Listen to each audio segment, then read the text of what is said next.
That's Randy Cook, the deceased, the person who got killed in this incident. And I will tell you, I actually have had something of a relationship with Randy Cook. I've known him for many years. Our daughters went to daycare together. They've been in the same classes of school.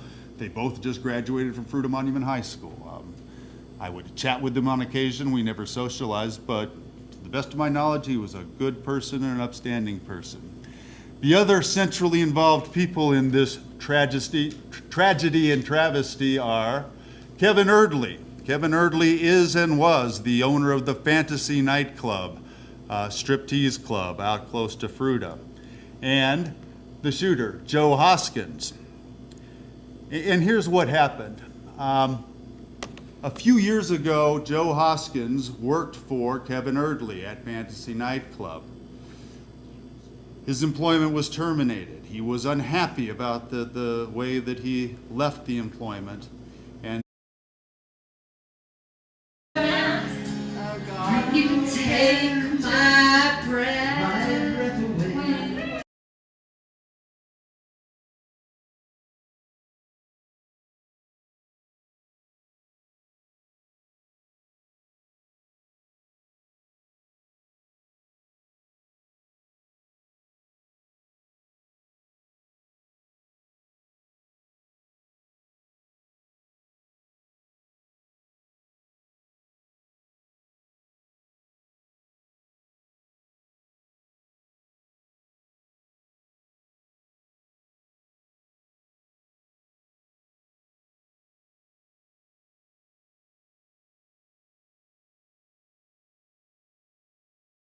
that started the feud, and we had more back and forth from Erdley firing back at Hoskins. That brings us to the events of December 31st, New Year's Eve. Erdley and Randy Cook, a good friend of his, were actually at a local bar drinking earlier in the evening when they happened to all be invited to a private party at a private house in Orchard Mesa. When Joe Hoskins and his girlfriend showed up at that private party at a private house, another associate who's involved in this, Vic Brzezlara, a friend of Mr. Erdley's, was at that party, and he texted Mr. Erdley telling him that Joe Hoskins had arrived at the party. Erdley was mad. He wanted to have it out with Hoskins. He wanted to fight with him. And he relatively soon thereafter headed to the party with the intent of confronting Hoskins and having a fight. The hosts of the party didn't want anything like that happening at their house, so they stepped in and told Hoskins, hey, Kevin Erdley's on his way here. And Joe Hoskins decided to leave. He and his girlfriend left and went home.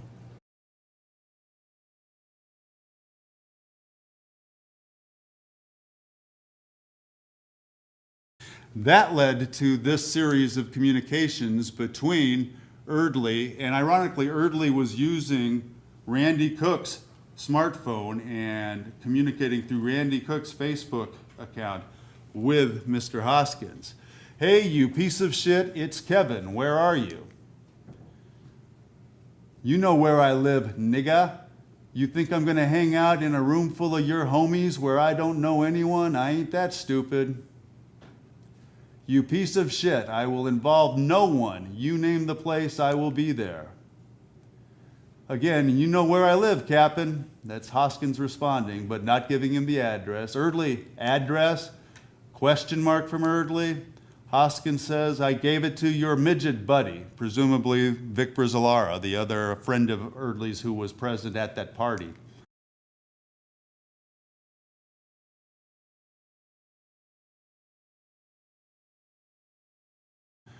It goes on. Address, fucker. Ask Mark Branson. The italicized parentheticals are mine to clarify. Branson was a former roommate of Hoskins and a current employee and friend of Erdley. Now I come alone, said Erdley. Mark Branson not talking to you? Talk shit, I will close your fucking mouth, says Erdley. Give me your address, why you being a pussy, says Erdley. "I'll be right there," says Eardley. And finally, Hoskins sends the address 2846 Uniweek. And Eardley says, "I'll be right there."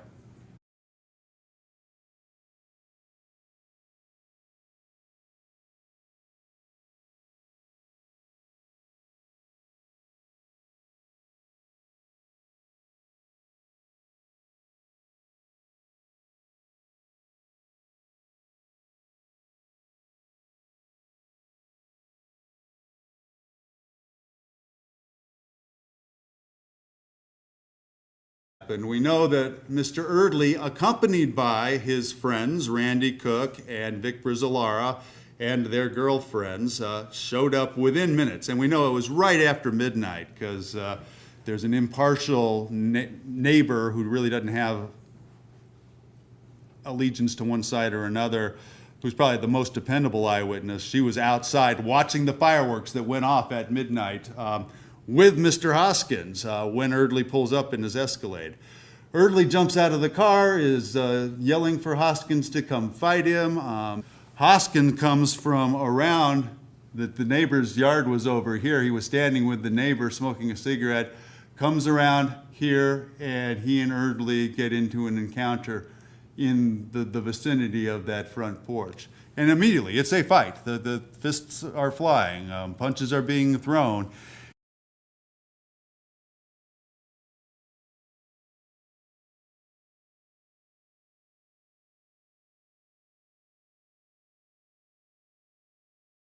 Soon thereafter, the other two men, Vic and Randy Cook, get out afterwards.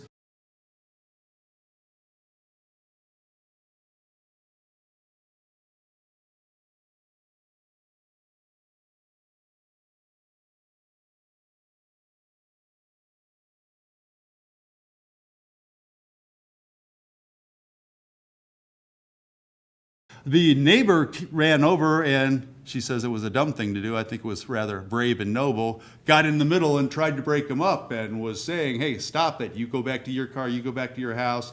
Stop this fight. Stop acting like children," essentially.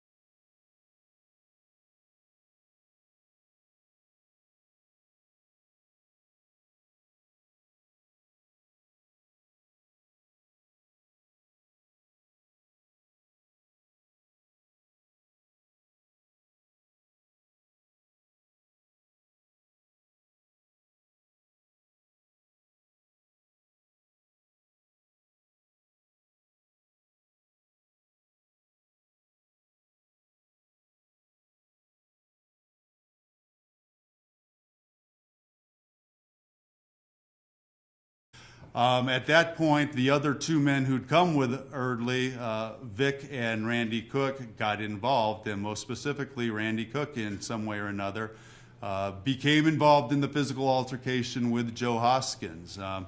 Eardley's statement to law enforcement said that Randy Cook had charged Hoskins, tackled him, and the whole fight blows in the front door.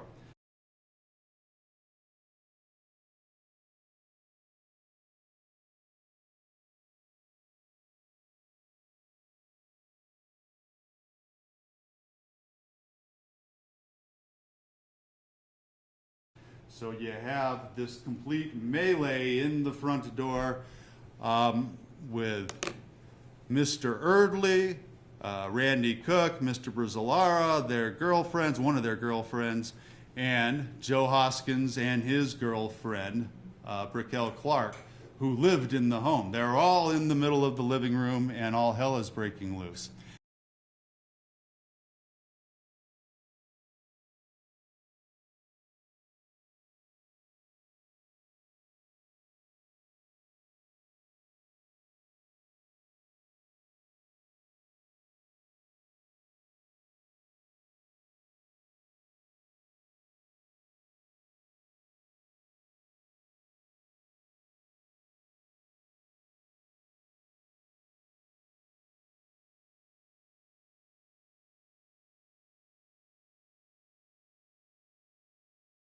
Turns out that Joe Hoskins, as part of his persona, regularly carried a video camera, a pocket-sized video camera in his pocket. And he took that video camera out of his pocket at that moment and started videotaping.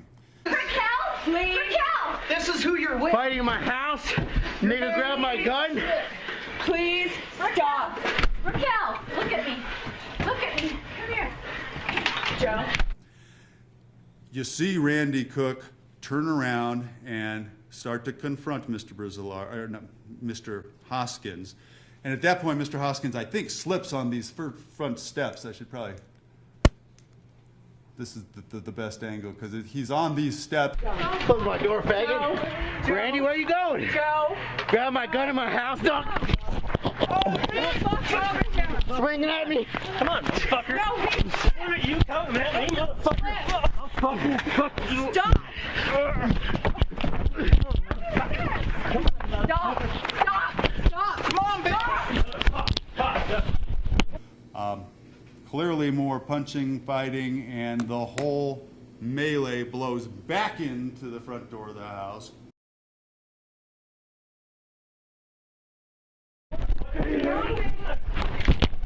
Stop.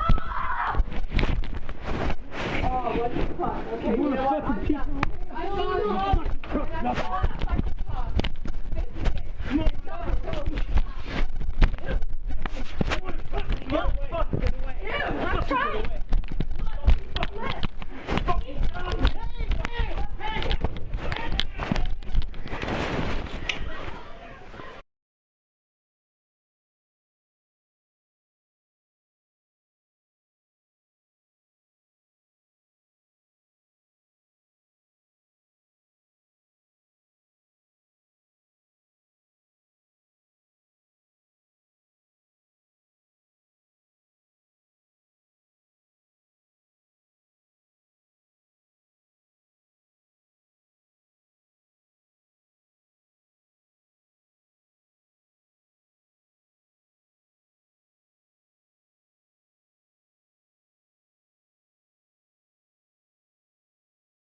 Hoskins winds up back in the master bedroom where he grabs a shotgun.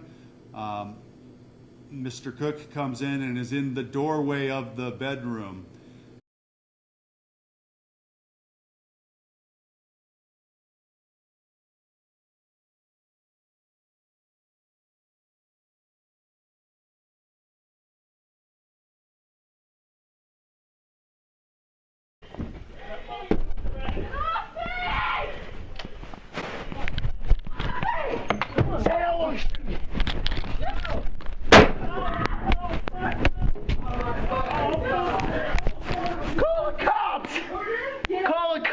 Mr. Cook stepped into the bedroom, knocked the shotgun aside, and punched him in the face. He fell back. What we know is that at that point, Mr. Hoskins pulled the trigger on the shotgun, and it went right through Randy Cook standing there in the doorway of the bedroom. This is the corner of the bedroom here. The door's over here. That's the corner, and that's where the casing for the shotgun was found. And this shows stringing the trajectory of the slug as it went into the door of the bedroom. So I mean, there's really absolutely no doubt that Randy Cook was standing in that doorway of the bedroom when the shot was fired. And this is the crime scene diagram that helps to put some of this into perspective. That's the front porch where the front stairs were. This is the master bedroom. It's all the way through the living room. And this corner, that's where the shotgun casing, shell casing was found, where the shot was fired, and then it went into the wall right here. Randy Cook fell down immediately. It was a massive injury. He died almost immediately. Injuries to his heart, his lung, his stomach, massive, massive injuries. Mr. Hoskins and his girlfriend, Raquel Clark, then push his legs out of the doorway so they can shut the door, barricading themselves in. and stay in there talking, and you can hear this on the audio tape too, for the better part of the next 5 to 10 minutes until the sheriff's office arrived on scene. Those are the facts of the case. That's exactly what happened. The other thing I would add, though, is that Mr. Hoskins, the shooter, the person who would be triggering the Make My Day law, clearly suffered injuries. This is the first picture I showed you of an uninjured Joe Hoskins. This is him as he appeared at the sheriff's office when he was being when he's being photographed later that evening. You can see split lip, blood all over his teeth, a big goose egg coming up on his forehead, black eye forming, lots of injuries, obviously. Lacerations to his arm, a big cut to his elbow. His jeans were all cut up, in fact, were torn out of the back. You can't quite see it here, but his pants were pretty well trashed as well. And finally, he suffered what meets Colorado's definition for serious bodily injury, a broken fractured ankle, which you can see. Actually, investigator Norcross put in her report, you could practically see it swelling while she was looking at it. That's relevant to my analysis, the fact that he did suffer documentable injuries, because let's go back to the Make My Day law. The issue is, does the occupant reasonably believe that such other person might use any physical force, no matter how slight, against any occupant? As I said, this is a painful decision. It's one I hate to make. It's one that sits in my craw, but it's not a very close call legally.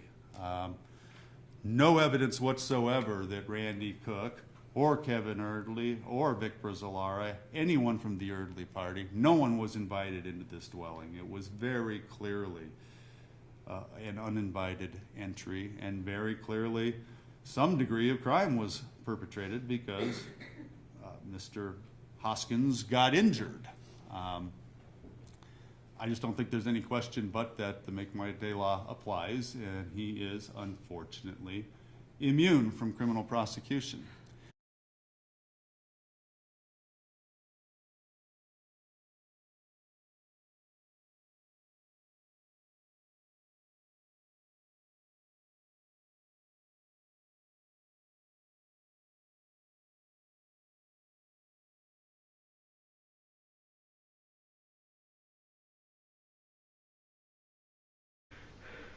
Hello?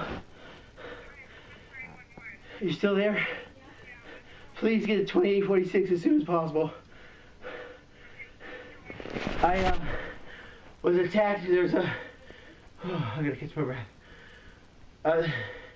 We've had arguments with a guy, Kevin Early, that owns the strip club of Fantasy.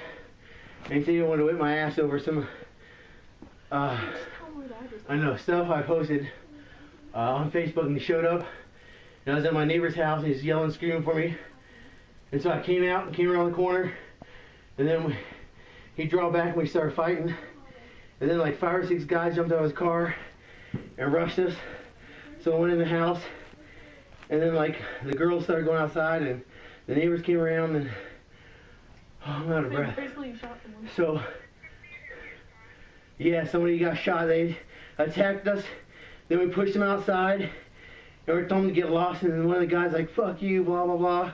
He comes back to attack me and kick me, and I had some of it on videotape.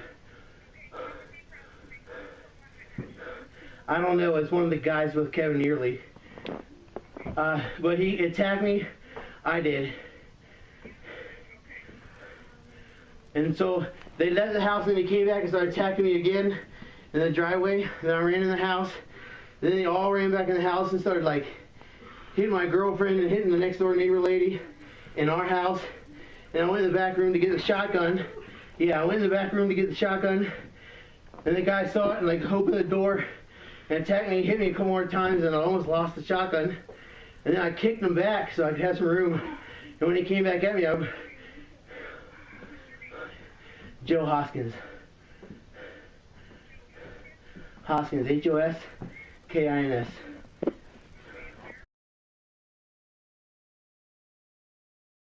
There are other charges I could consider filing, particularly against Mr. Erdley, who incited this whole thing. Burglary or criminal trespass or disorderly conduct fighting.